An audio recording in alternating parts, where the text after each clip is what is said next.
Hi everyone, welcome to another Zohar reading for world peace, and it's good to be with you here today on YouTube. Soon we'll be writing a message on Facebook. We have a problem streaming there, but that's it. We're going to get into this week's portion called Tissa. So we'll show you quickly how you can find that if you wish to follow along with the reading. If you do, so you just go to Kabbalah.info, the website. Oops. Yeah, so you go to Kabbalah.info, click the Zohar, click Study the Zohar, and then you just find Tissa when you take this one here. That's what we're going to be reading from today. And as usual, until then, we're going to also say hello to all of you who have succeeded to tune in, which is Kali, love from California, dear friends. Sean, love and peace from Melbourne, Australia. Carl, greetings from Pittsburgh, Pennsylvania. Sylvie, love and shalom from the Netherlands. Julie, greetings from Salt Lake City in Utah. Francine, prayers from Portland, Oregon. Annie says shalom from Western North Carolina. CSI, love and light from Indiana. Olu, love from the UK. Patricia, hi from Ohio. Awareness, peace from 80E, right now Nevada, soon Utah. Haruki Magic says shalom friends from Romania. It's good to see you too, Patricia. And Javi, Sierra, hello from Colombia. Frederick, hi from Kenya. And yeah, have a safe drive there. Awareness. Hope you get there very nicely. So that's it. We'll have a few introductory words now from Kabbalist Dr. Michael Laitman, who will help to prepare our intention toward the reading, and then we'll get into it. Is there, could it be that during the reading that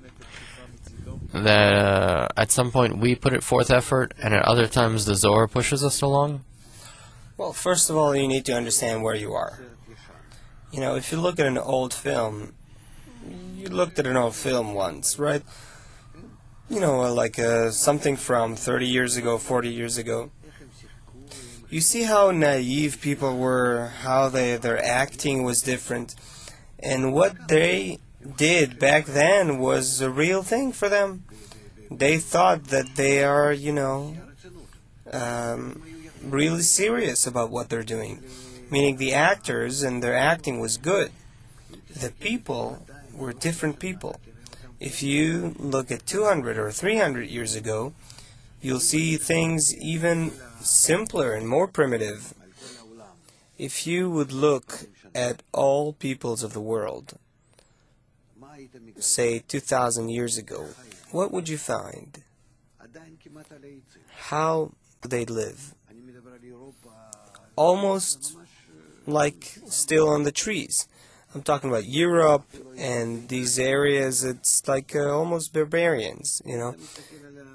Think about the medieval times, etc.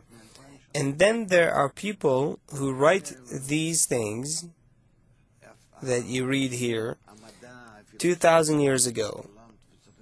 And this is everything, you know, science, philosophy, perception of the world, perception of reality. Even if, say, between us here, a person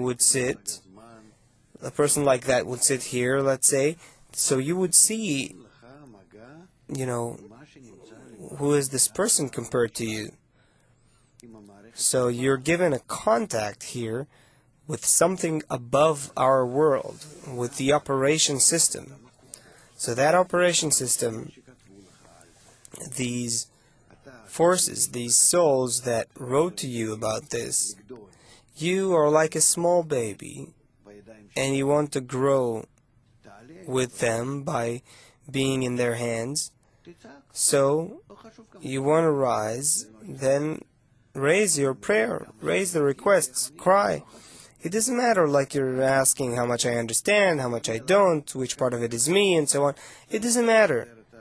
Whatever happens to you is what you deserve, and you don't set up your own situation. But from your state, try to understand where you are,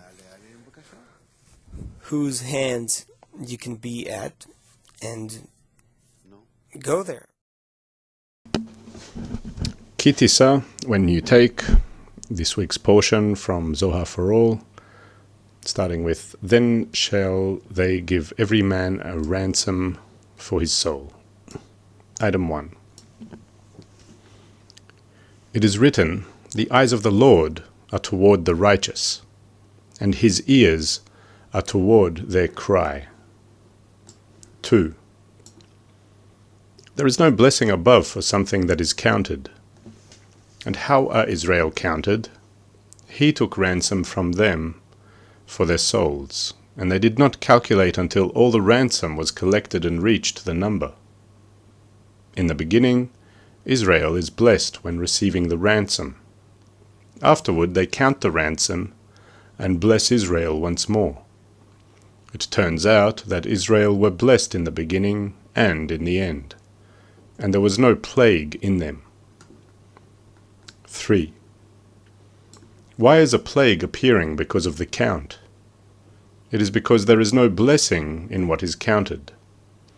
And since the blessing disappears, the Sitra Achra is on it and can harm.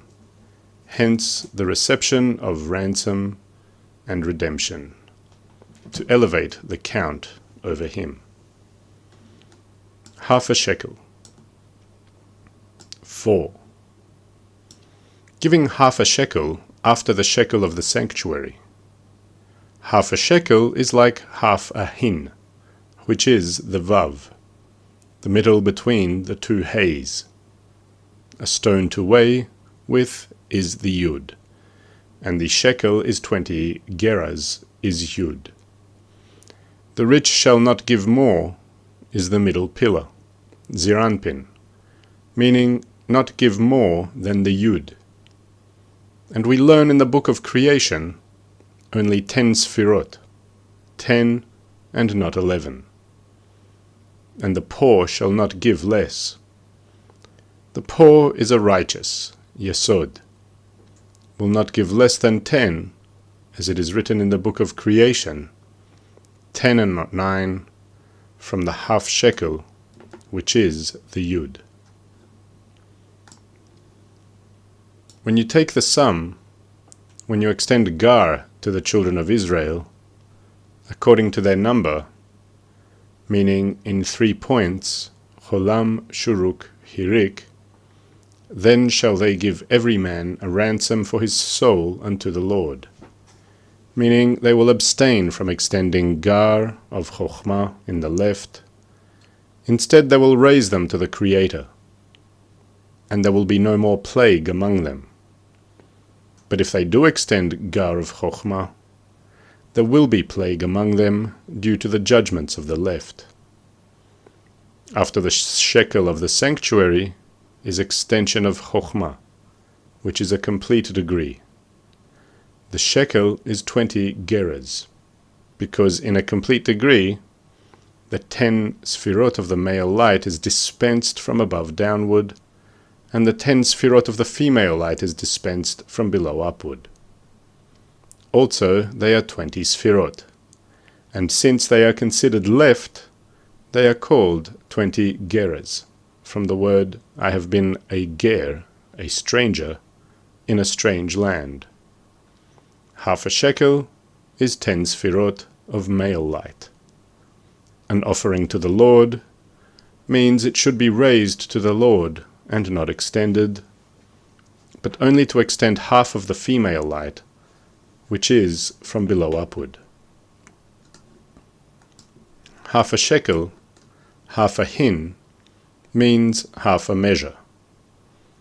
The vav is the middle between the two hays, because the vav is the middle line, called scales, which weigh the two lights, right and left, being the two hays, so the left will not be greater than the right.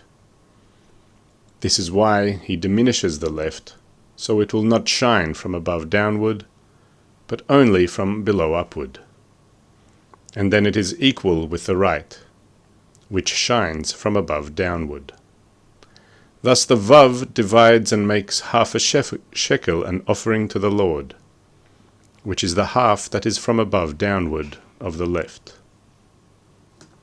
A stone to weigh with is Yud, and 20 geras, a shekel, is Yud, since a full Yud indicates a complete degree, where the male light, Yud, and the female light, Vav and Dalet, which are 10 in Gematria, make 20 together, 20 geras the shekel. And he says that the stone with which to weigh the offering to the Lord is Yud, the male light from above downward. And they receive for themselves only the Yud of the female light, which shines from below upward. The rich shall not give more is the middle pillar, which, from his essence, leans toward the right, to chasadim, and does not need chokhmah. Hence its title, Rich. To not exceed 10 means to not elevate any of the female light to being an offering to the Lord, and to raise only the Yud of the male light and nothing of the female light. In the Book of Creation, only 10 sfirot and not 11. But if Zeir Anpin were to exceed the half shekel, meaning raise some of the female light, it would thus be elevating 11 sfirot, meaning more than 10. And the poor shall not give less. This is righteous, for Yesod leans toward Chokhmah and needs it. Hence, in regard to that, it is considered poor. Will not fall short of 10 means not leaving any of the 10 sfirot of the male light, that is, not rising to the Creator due to the craving for abundance of Chokhmah, as it is written, 10 and not 9. This is so because if he fell short of 10 sfirot of the male light, and did not raise her, it would not be elevating the whole 10, but only 9. But there must be 10 and not 9. 6. The subsequent mitzvah is to sanctify the month, since the holy moon, Malchut, the bride, is sanctified according to the courthouse, Gvura of Zeir Anpin. Malchut is built from the left side, Gvura, since the Levites are in Gvura of Zeir Anpin. It is said about them, and you shall sanctify the Levites. Similarly, Malchut, which is from Gvura of Zeir Anpin, needs sanctity as well. And once the moon is seen and its light is relished, for she received mochin, he blesses, Blessed are you, the Lord our God, King of the world, who created the heavens with his word, and all their hosts with the wind of his mouth. Then she is sanctified and blessed in Tiferet, because she is Tiferet, glory to those with a full stomach. The right of the sun. 7. When the face of the east shines, all the sons of the east, of the mountains of light, bow before the light that shines instead of the sun, before it emerges over the face of the earth, and worship it. This is so because how many worship the sun after the sun comes out? They are those who worship this light of the illumination of the dawn, who call this light the God of the illuminating jewel. And they swear by the God of the illuminating jewel. 8. And should you say that this work is in vain, then since the ancient days they knew wisdom when the sun was shining, before it came out over the face of the earth, at which time that appointee that was appointed over the sun comes out with holy letters of the upper name written on his head. And by the power of these letters he opens all the windows of the heavens, strikes them, and passes. And that appointee enters that radiance, which shines around the sun before it comes out, and he is there until the sun comes out and spreads through the world. 9. And that appointee is appointed over gold and red jewels, and they worship that form which is in the light of the sun, which is the appointee. Then, in points and in signs that they inherited from the first, from ancient days, they walk and know the points of the sun, to find the places of gold and jewels. But how much longer will there be these many labors in the world? After all, the lie has no pillars to support it for its existence. Truthful lips will be established forever. 10. Truthful lips will be established forever, but a lying tongue is only for a moment. If all the people in the world worshipped lies, they would be annulled. But this light and radiance that shines from the sun is certainly true. Also the stars in the sky are true. And if they say and call upon those gods for their mind is deficient and foolish, it is not a reason for the Creator to obliterate his deeds from the world. Even in the future, the stars and lights will not be blotted out from the world, but those who worship them will be blotted out. 11. Truthful lips will be established forever. Those are Israel, who are the truthful lips, who say, "The Lord our God, the Lord is one." And all is true, and they conclude with reading of the Shema, "The Lord is your God, truth." This is, truthful lips will be established forever. 12. How long will they persist in the world, until the future comes, and I have rest from their hard labor? It is written of Israel, who are the truthful lips, "The people which I formed for myself, that they might tell of my praise." 13. Once a bishop encountered Rabbi Elazar. He told him, "Do you know the Torah of the Jews?" And he replied, "I do." He told him, "Do you not say that your faith and your law are true, and that our faith and our laws are false? It is written, 'Truthful lips will be established forever, but a lying tongue is only for a moment.'" We have always had kingship, and it has never parted with us, generation after generation. Thus, it will certainly be built forever. You, however, had kingship for a short time, and it immediately parted with you. Thus the verse, "A lying tongue is only for a moment," comes true in you. 14. He told him, "I see that you are wise in the Torah. Damned be the spirit of that man. Had the writing said, 'You have established forever,' it would have been as you said. But it does not say this, but 'will be established forever,' which means that the truthful lip will be established in the future. This is not so now, for now the untruthful lip stands, and the truthful lip lies in the dust. When truth stands up and rises out of the earth, then truthful lips will be established forever. 15. The bishop told him, "Right you are, and happy is the nation of the Torah, for they have inherited the truth." After some days we heard that he had converted. They went, came to a field, and prayed their prayer. After they prayed their prayer, they said, "Henceforth we will bond with divinity, and go and engage in Torah." All those who are angered at you will be shamed and dishonored. 16. All those who are angered at you will be shamed and dishonored. The Creator is destined to do unto Israel all that good, which he had said through the prophets of truth, and for which Israel greatly suffered in the exile.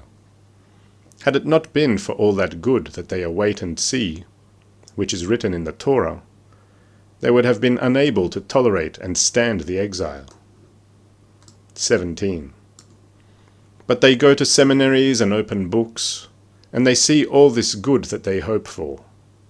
And they see that it is written in the Torah that the Creator promised them, and they are comforted in exile.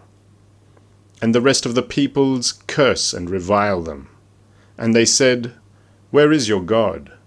Where is the good that you say you are destined to have, and that all the peoples in the world will be shamed by you?" 18. This is the meaning of the words, "Hear the word of the Lord, you that tremble at his word, your brothers that hate you." You that tremble at his word are those who have suffered much evil, several evil rumors. They heard and they feared for them, as it is written, "We have heard a voice of trembling, of fear, and not of peace." Those are always afraid of his word when there is judgment. 19. Your brothers that hate you are your brothers, the sons of Esav, that cast you out, as it is written, "Depart you, unclean men," cried unto them. For there is no other nation that scorns in the face of Israel and spits in their faces like the sons of Edom. They say about Israel that they are all as impure as menstruation. This is that cast you out. For my name's sake have said, "Let the Lord be glorified." For they say, "We are the sons of the living God, and in us is his name glorified. We rule the world because of he who is called great, as it is written, Esav his elder son. And this name, great, is what the Creator is called, as it is written, Great is the Lord, and highly to be praised. We are the children of the great, and he is great. Certainly it is said about us, for my name's sake have said, Let the Lord be glorified. 20. And they say unto Israel, But you are the smallest, as it is written, Jacob, her younger, which is also small in Hebrew, son. Where is your God? Where is the good that all the peoples in the world will be shamed by your joy? May it be that we will see your joy, as you say, and they will be shamed? It should have said, You will be shamed. But it is one who cursed depends on others, for they said that then Israel will be shamed and disgraced. Except they said, But they shall be ashamed, as one whose curse depends on others. And this is why the Spirit of holiness would say this word in this way, that they will truly be shamed. It is said about that, All those who are angered at you will be shamed and dishonored. All those who are angered at you, who huffed with anger at you in this exile, for in the future they will be shamed and dishonored by all the good that they will see in Israel. That's all we have time for today. We'll just say a quick continuation of the hello that we gave in the beginning to all of you, all you special desires who have connected from all around the world to this very loftiest of text. We were at Javi Ciara, who's saying hello from Colombia. Frederick, hi from Kenya. Sonia, yeah, that's where we were before, saying hello from Oslo in Norway. Steve Forstner says hello from Michigan. Annie, still on the trees. Cannibal, hello from France. And Humilde is saying Assalamu alaikum. Sorry if I got that wrong, but it's great that you tuned in. And thank you all for being able to be with you. We also have Mustafa on Facebook, where we finally got it moving. And look forward to seeing you once again. This Sunday we have a special event in relation to the Zohar at the time of the Kabbalah Explained Simply. We'll be releasing a project called Keys to the Zohar, which is a special kind of Zohar reading with backing music, so you can stay tuned for that if you enjoy these Zohar readings. And as usual, until then, we'll go out with another few words by our teacher and the founder here at the B'nai Baruch Kabbalah Education and Research Institute, Kabbalist Dr. Michael Laitman. And we'll go out with the intention that he gives us. Thank you very much once again. All the best. Bala Sulam writes here about Rashbi and the secret he wanted to reveal, and he had doubts about it. What's the big secret concealed in the Book of Zohar? I don't know, probably Rashbi didn't tell? No, really, what's the big secret? The big secret is that if you relate correctly to the book, you draw from there the reforming light. The reforming light, which you draw, it could be both the potion of life and the potion of death, depending on how you relate to the Zohar and to the Torah in general. You see, the Tanakh, Talmud, Mishnah, Talmud, all the other books written by Kabbalists, in all the fields of the Kabbalah, they're not forbidden. Only the Zohar was forbidden, only the Zohar was concealed. And also other Kabbalistic scriptures, but especially the Zohar. Why? Because there's light in it, and in the others, not that much. For us, God forbid to say that there's no light in the Torah written by Moses. But for us, there is none. It's extremely exalted and high, and the Zohar is close to me. But if I'm still in the ego, I can use it in order to receive, and then that light turns into the potion of death for me. If I want to achieve bestowal, then that light, it turns into the potion of life for me. It helps me achieve the vessels of bestowal. But we see that even with the ordinary Torah, if a person studies it incorrectly, he becomes more egoistic, he demands more. I deserve it, everyone must serve me, I'm great, I'm special, I'm righteous. Why does he think that? Because the light of the Torah became a potion of death for him, increasing his ego. Instead of decreasing it, instead of feeling himself less than others, he feels himself more than others. Now, you want the wisdom of Kabbalah to be studied that way too? People were undergoing a process. What does it say in the Zohar? At the end of the days, that wisdom shall be revealed for the correction of the world. When the world will be ready for correction, when they'll start discovering how truly it is meant for correction. So come the Kabbalists of the last generation, and they're the ones telling us that the time has come.